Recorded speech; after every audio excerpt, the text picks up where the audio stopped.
насихатында біз оны сабырлылардың қатарынан көрдік. Ол неткен көркем құл еді. Әрдайым Аллаға бой ұсынады. Міне, дәл осылайша қасиетті Құранда Алла тағала Аюб пайғамбардың сабырлығын біздерге үлгі етіп, оны жоғары мәртебеге көтерді. Ассалаумағалейкум, армысыздар. Бүгінгі қасиетті Шанлы-Урфадағы зияратымыз Аюб пайғамбардың мақамымен оның ауруынан айықтыруға себеп болған қайнар бұлағы болмақ.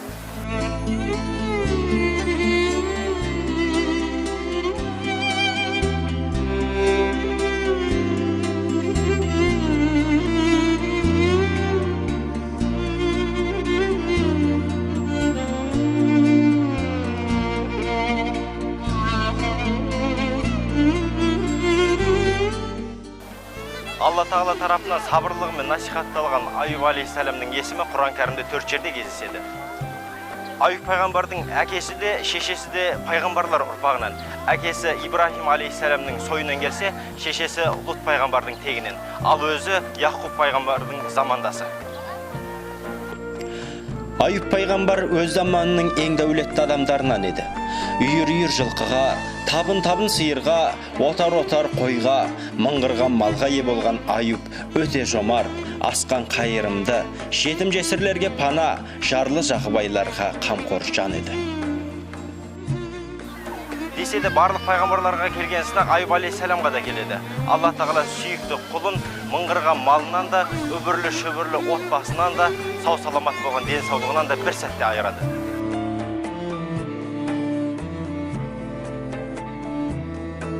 Шешек ауруына ұшыраған Аюб пайғамбардың денесі шіри бастайды.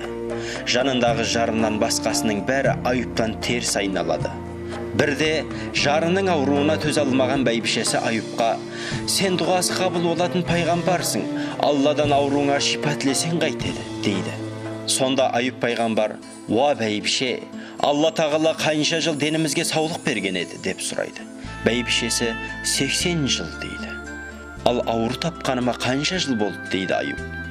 «7 жыл» деп жауап береді бәйбішесі.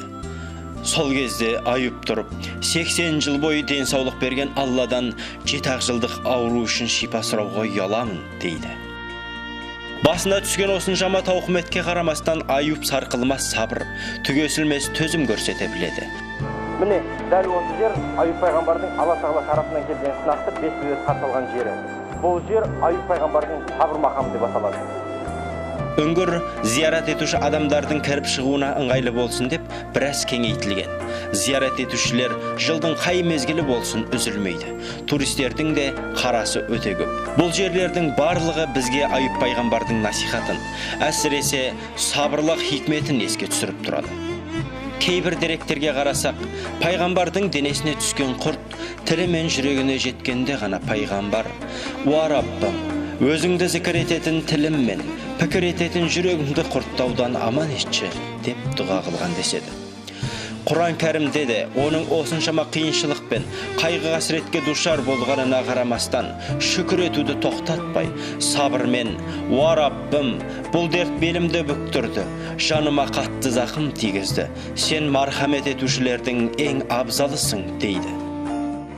Алла да біз Аюбтың дұғасын қабыл етіп, бойындағы дерттен айықтырдық.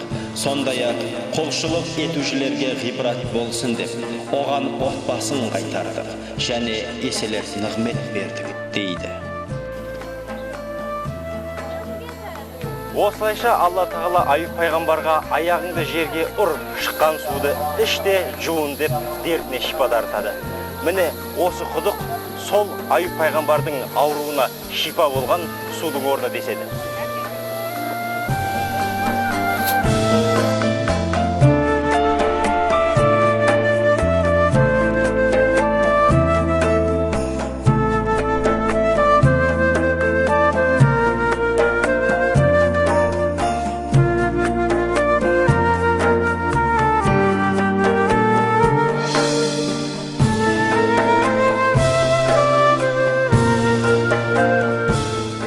Осы құдықтан қайнар алған маңайындағы сулардан адамдар да дерттеріне Алладан шипа тілеп ішіп жатады.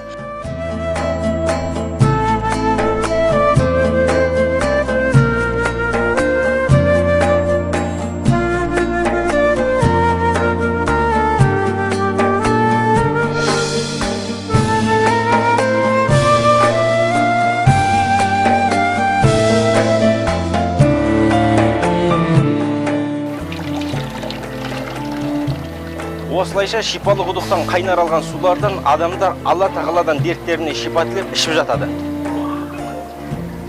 Мұның бәрі Алла тағаланың құлдарына баян еткен насихат дәрістері.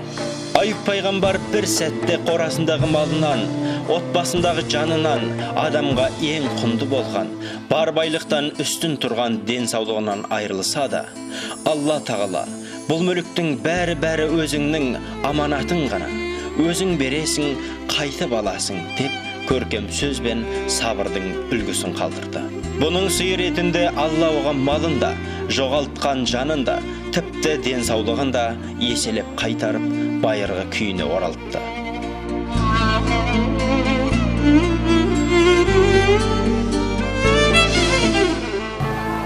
Айып пайғамбардың ғибратты ғұмырынан қысқаша осы. Ендеше Алла тағала Айып пайғамбардың сабыры мен төзімін берсін деп тілейік ағайын. Келесі көріскенше қош сау болыңыздар.